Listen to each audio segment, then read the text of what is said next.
Queen Charge Recall Edrags is one of the most underrated armies in Clash of Clans. It hard counters box bases and diamond bases, which is the meta at the moment, and it can even triple ring bases with a swag RC. Now, how do you use Queen Charge Recall Dragons on box bases? What's the standard approach? So I'm actually going to pause it here before we get in. We will see a lot of approaches today from Leo, but I want to show you the main style. So it's all centered around the town hall. So the end goal, we're going to send our Edrags straight into the town hall. But the problem with doing this is you've got like air defenses on the flank and just lots of trash buildings as well. So what are we going to do to get rid of that? Well, we're going to do our queen on one side, and her goal is to just clear all of this trash. We're going to recall her and then use her on the other side, and she's going to get rid of this trash, but we're also going to walk the entire side.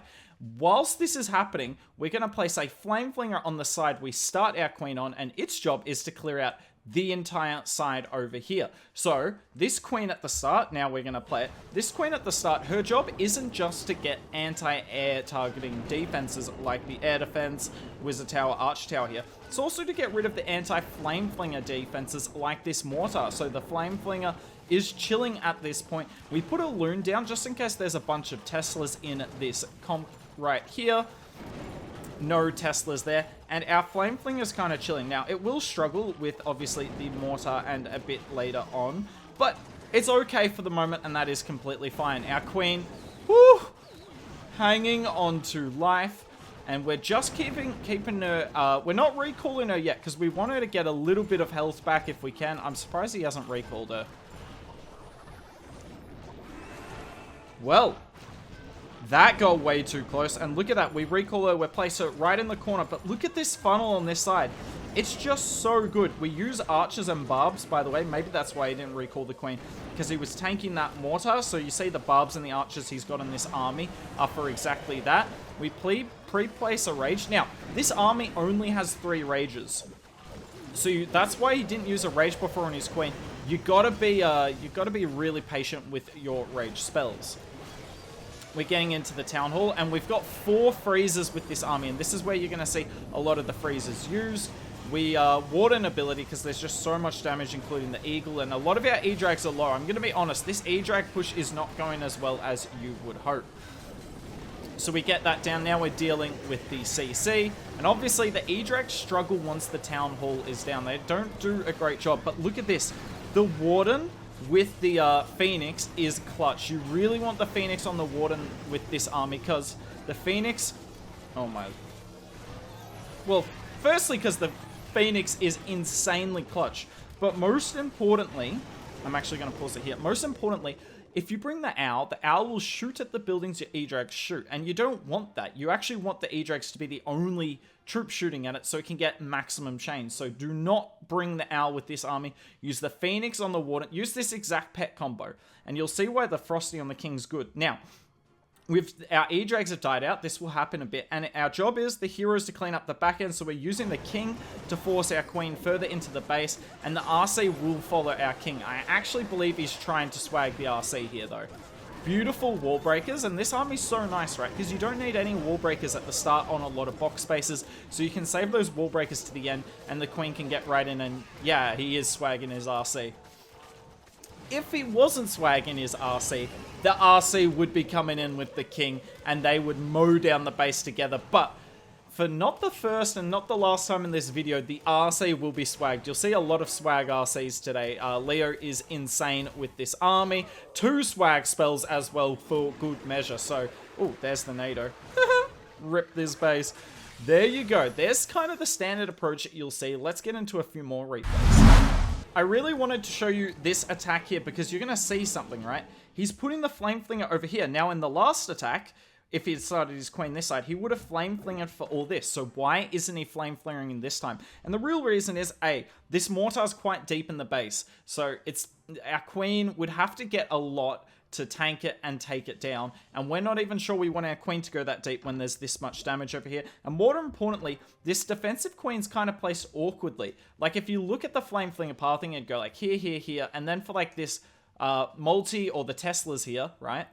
And that goes straight through the queen. So that flame fling is not going to get much value from there. Whereas if we place it over here, yes, there is a mortar, but we're going to try and tank that. And we will get all of this down. And that's actually really nice value. So we will 2 times through this replay because it's going to be similar. I just wanted to show you that you don't necessarily have to put your flame fling in the same spot every battle. I have to zoom out so much to see the both of them. This is ridiculous. But look, his queen's low health here, and he's trying not to use a rage on her, and he doesn't. So we place her yet again on the other side, right in the corner, so the healers are out of range. And look, we're bringing in the giant barb and an archer to tank, and we also find a Skelechap and a Tesla. So that's really nice. And we're going to only take 1 shot from the mortar. That's worth it. Sorry, we're now into the attack on the other side. Our queen's chilling. The Edrags are going straight into the town hall. And I want to show you right here why a invis tower behind the town hall is actually a good thing for Edrag attacks. Because have a look at this, right? Our Edrags have got him behind the town hall, which means when this town hall goes down, we're going to spend less time in the poison effects. Because this Edrag here has not experienced the poison effect at all. The other ones do a little bit, but poison invis towers are good for E-Dragon attacks. It's a weird thing to think about. And look at how many E-Drags have made it through the core this time. Think of it compared to that last attack, where next to none of them made it through. And the E-Drags are pushing super nice. Look at all the value that our Flame Flinger has got. Like, cleared out an entire corner of the base, and the troops haven't even come out yet. Oh my word, the E-Drag chains are insane. That was ridiculous. We've still got our king on the bottom side. He's taking a bit of damage. I assume maybe the eagle shot at him. Who knows? Warden with the phoenix yet again gets a few extra seconds of life. Our king's going around. The 2 yetis will meet up. And this is toast. This is absolutely wrecked. And it's just, it is a hard counter. Recall spells generally aren't great on box bases. They're much better on diamond bases. You'll see a diamond base later. Don't you worry about that. But it seems to work really well with this this attack here, because the E-Drags, their job isn't to clear the entire base. They're just going to get well, they did it. They cleared the entire base in this attack, but their job's just to clear out the town hall and a few defenses behind, and the queen gets both sides of the base, and the flame flinger gets put to work, because bases aren't really ready for this attack. And yet again, we're swagging the RC and 2 spells. This guy is ridiculous. Really nice attack here. I've got another couple of box bases I want to show you, but they are slightly different attacks. Let's get into them. Let's quickly analyze this base before he goes in. So he's doing the exact same approach. You'll see him do it almost every single time, but he doesn't have the Flame Flinger active, and he's not going to use it. Because, right, if we could put the Flame Flinger here, this RC gets in range so quickly, no value. Now, we could put the Flame Flinger down the bottom like you saw in the last one, but air, bow, and mortar means no value. So what is he going to do? Well, look, there's just so much value in this eagle compartment here. So I'm just kind of waiting. He's just making sure his queen is chill first. He should do this any second. Come on, Leo, don't hang me up to dry. He should do this any second now, and there we go. And we're just going to come in with a blimp. Yeah, it gets baited, but it just has to get over the wall. We use a rage. We've only got 3, but we want this blimp to get maximum value.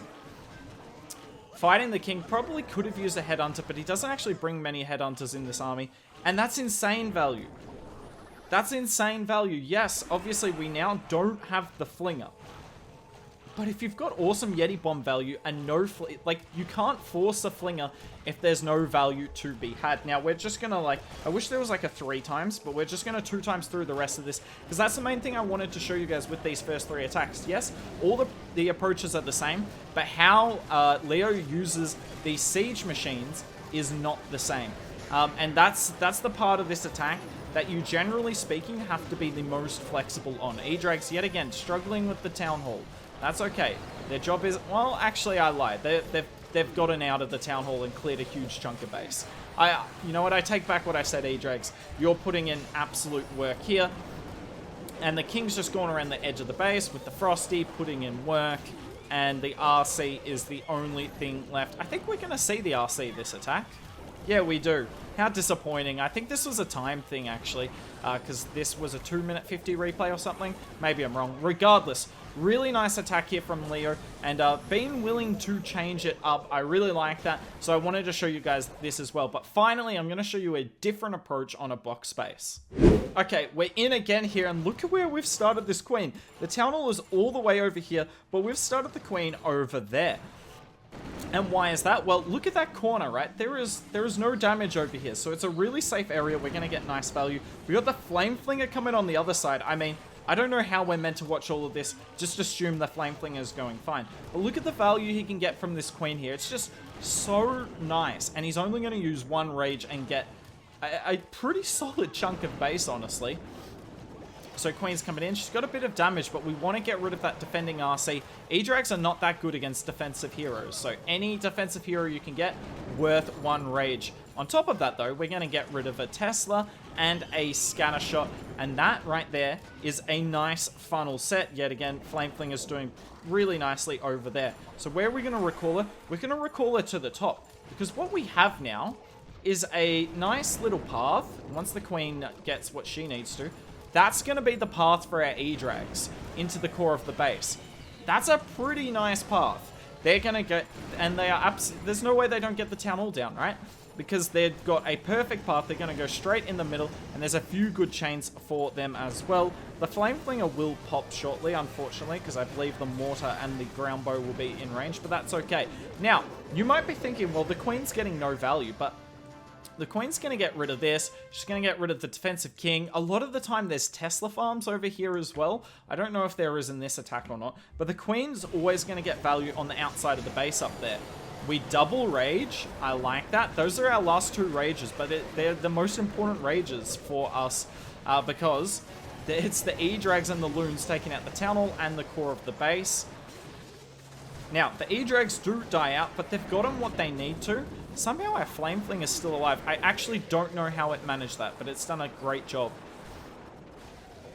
Warden is hanging on, and essentially we're going to have the Queen and the Flame Flinger on one side of the base, the King and the RC on the other. Use the King to go on the outside of the base, do all the tanking, whilst the RC goes in the middle and gets the defenses he can't reach. Now, one thing we haven't talked about yet, as we're just going to watch him finish this base in 2 times, is the Yetis. Now, I talked to Leo, and he was pretty set that the Yetis are the best CC, and I'm not arguing with that, because they've done quite well here. But I can't tell you necessarily why they're better than, like, a Dragon Rider Loon combo, especially if you're using the Flame Flinger a lot, but Leo uses the Yetis. Leo's the one at 6k trophies, so listen to him. Alright, here's a ring-based replay for you all, but before we get into that, figured I'd show you this. This is where Leo finished on the local boards, and yes, I lied to you. I said it was 6k, my bad. It was 5,999 trophies. Clearly not 6k, clearly Leo's no, kidding Leo, you're not terrible, you're amazing. I'm enjoying these replays that I left on half speed. Now, ring bases, I'm going to struggle to explain to you what to do as much on the other bases, because it's a little less obvious. Because there's 2 real approaches, and I think what Leo does here is the better approach. Some people will queen charge in, they generally start on a corner, will go like that way initially with the queen, and then recall it and go like the other way, because you've got a really good funnel set. And it's a good thing, because even if your queen goes, say, the wrong way on the first time, you recall her and go back the other way, and then you do like Edrags from up here. Let's say you went this way first and recalled the other way. You could do Edrags up there, and then I don't really know what to do with the Flinger, honestly. But what Leo's going to do here, I really like. So he's queen walking, and he's just trying to get rid of that corner. He's using the giant to tank for the Flame Flinger, and I like where he places the Flame Flinger here, because no one would be defending against a Flame Flinger in this position, because no one thinks someone's going to put a Flame Flinger straight in range of a defense. So it's a nice little opener. Now, are we going to use a rage? Does he see the value? I think I would have seen the value if the queen walks back, but she's not walking back. I think he wanted her to go in for this mortar, kill the enemy RC, because obviously that mortar is bad for our Flame Flinger as well. But look, we've opened it up quite nicely. Flame Flinger's doing good work on the bottom side. Then we're going to come in from the top. Now, you always have to be careful of the healers. And yeah, rip to the healers there. We lose 1, but that's okay. Flame Flinger on the bottom side, and essentially this queen's going to go left, and we've got the Edrags coming in, and they've got an insane, like, you could not ask for a much better funnel, at least initially. The funnel gets a bit more problematic when we get to the core of the base. We freeze for our queen. Obviously nice. And there is the double rage for the E-Dragons. You'll love to see it. E-Drag stuck in the NATO. We only had a rage. That rage on the bottom only got one E-Drag, but it did put in work. We rage and freeze again, and this is all about the E-Drags. And look at the invis. Whew. You don't see invis ever get used with the E-Drags, but that invis was super nice. It meant that the E-Drags were not getting targeted at all, whereas a freeze spell just stops certain defenses shooting, but invis stops every defense, so it can be better some of the time.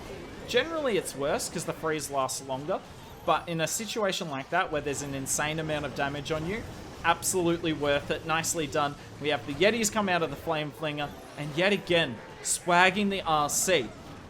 So, to kind of sum up, because I've only got one ring-based replay for you, to kind of surmise all of that, you're going to come in on a corner, you're going to recall her, but get rid of the anti-flame flinger and anti-air targeting defenses from that corner. Let the flinger do its thing on the opposite side of the battlefield whilst the E-Drags come up from the top with the queen to funnel. And I actually didn't talk. He used like the king over here when the queen was sort of in this area, so it forces the queen further into the core and the king gets really nice value on the outside. Really nice attack there. That's a pretty common ring base as well, so maybe that'll help you guys. Before we get into this last attack, it's worth noting Leo does have a YouTube channel, and he does plan to upload more of his Queen Charge Recall Edrag hits, so make sure you go give him a sub. I'll put the link in the description below. But yeah, without him, this video isn't possible, so, you know, make sure you give him a sub. It costs you nothing, and it means the world to him. Now, Diamond Base here, probably the best base for this army. Obviously, this army was made to counter box bases, but the recall spell is insane on Diamond bases, and you'll see why here, using the invis early. Now, it's worth noting that whilst this is all going on, we got the Flame Flinger on the flank. I think he just forgot to put the barbs and archers down. Unfortunate. It's hard, though, to multitask all the time. Here we go. A Rage and a Freeze spell, because you have to use that freeze spell on the Invis Tower, otherwise you're in a lot of trouble. And Invis kind of does nothing though, so win for us there. We're going to use the rest of the Rage spell and then expect us to pull the Queen out of there. Flame Flinger's doing a really good job on the funnel. Yeah, it's getting taken down, but that's a really nice job. And what are we going to do? We pull the Queen from the side she was on, put her on the other, and she's going to be setting the funnel here, and the E-Drag straight down the middle. So kind of similar to what you saw on the ring base, except we got the Town Hall. And that's why it's so much better on these diamond bases. We got one E-Drag in the middle, and the rest on the outside. I don't think that was necessarily by design, it just kind of worked out that way. Yetis are still doing okay things on the other side of the base. Queen on the bottom, and we're just being super patient with our King and RC. E-Drags are so bad at killing the CC. That was really unfortunate for us there, that the Warden ability goes off. He was probably trying to save it. E-Drag does not path to the Monolith, unfortunately. I think he would have invested a freeze if the E-Drag went there, but alas, it did not.